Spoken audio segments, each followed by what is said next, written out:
Longtemps, la France a pu soutenir des régimes au pouvoir ou des ambitions individuelles. Longtemps, notre défense de la démocratie se réduisait à soutenir aussi des processus électoraux qui ont achevé de discréditer un modèle qui n'apportait pas les améliorations espérées par les populations. Mais au fond, on reprochait parfois un peu tout et son contraire à la France. C'est-à-dire qu'on lui disait, dès que la France parlait de démocratie, vous n'avez pas à nous donner des leçons de démocratie depuis votre pays, sur le nombre de mandats et autres.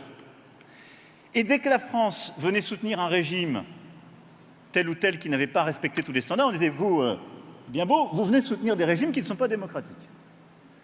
On perdait à tous les coups. Ça peut arriver encore, je vous rassure.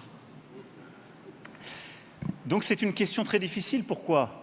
D'abord parce que les démocraties vivent une crise. Et elles le vivent en Occident. Il faut être lucide. Ensuite, parce que le système démocratique est en train, sur le plan universel, de vivre lui aussi une crise.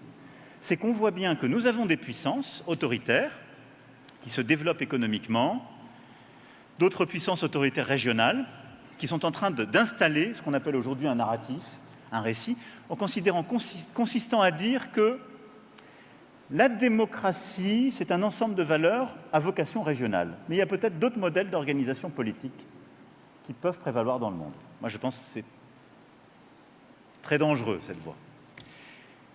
Et donc, du coup, l'Afrique va être un théâtre d'influence sur ce sujet dans les années à venir. Je vous le dis en toute franchise.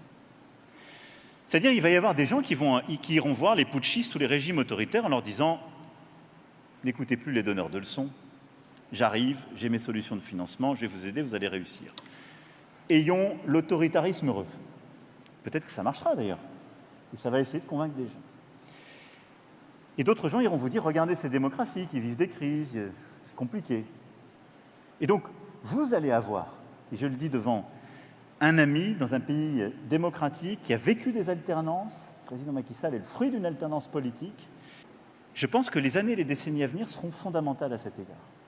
Je pense que la solution n'est pas du tout dans une autre région qu'en Afrique. Mais je pense que nous avons tous à essayer de continuer à bâtir, à réinventer nos pratiques démocratiques.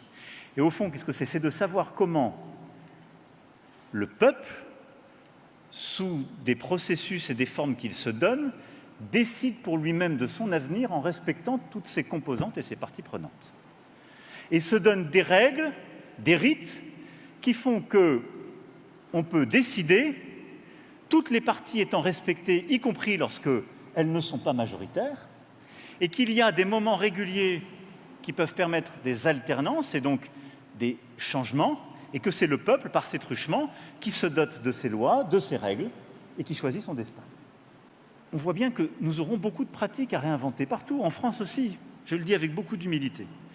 Mais l'Afrique, ce sera un sujet immense, surtout dans un continent où la jeunesse a un tel besoin de participer à son avenir, et où cette jeunesse, qui est une première dans l'histoire de l'humanité, elle est connectée au reste du monde. Donc elle sait ce qui se fait ailleurs, elle sait ce à quoi elle a le droit. Elle sait ce qu'elle peut prétendre, elle sait ce que sa voix apporte. La contribution modeste que la France entend apporter, c'est une pierre que je mets sur le chemin que nous aurons à bâtir ensemble. Et il est normal que l'Afrique regarde tous ses partenaires en voulant les regarder de manière égale. On a tous, nous, cette préoccupation quand on fait la même chose avec le reste du monde. Je dis simplement, nous sommes les enfants de la mer Méditerranée. Mare Nostrum, c'est le foyer de notre civilisation. Cette mer Méditerranée, c'est le cordon ombilical entre l'Afrique et l'Europe.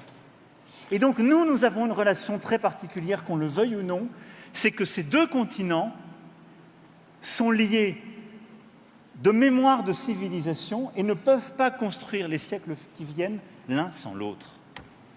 Et donc, oui, l'Europe du XXIe siècle sera une Europe qui se pensera avec le continent africain. C'est une évidence. Et puis la dernière chose, c'est que, quand bien même il se pourrait que des gens en doutent, en Europe ou en France, ça peut arriver, ils ne pourront réussir s'ils n'aident pas l'Afrique à réussir. Même s'ils ne croient pas à tout cela, même s'ils n'aiment pas l'Afrique, s'ils ne croient pas dans l'Afrique, même s'ils ne croient pas à la solidarité, leur intérêt égoïste, c'est que l'Afrique réussisse. Parce que si l'Afrique ne réussit pas, je peux vous dire une chose, l'Europe échouera, les nationalismes triompheront, les conflits migratoires se multiplieront et les herses se redresseront. Moi, je ne veux pas de ce projet politique, vous l'avez compris.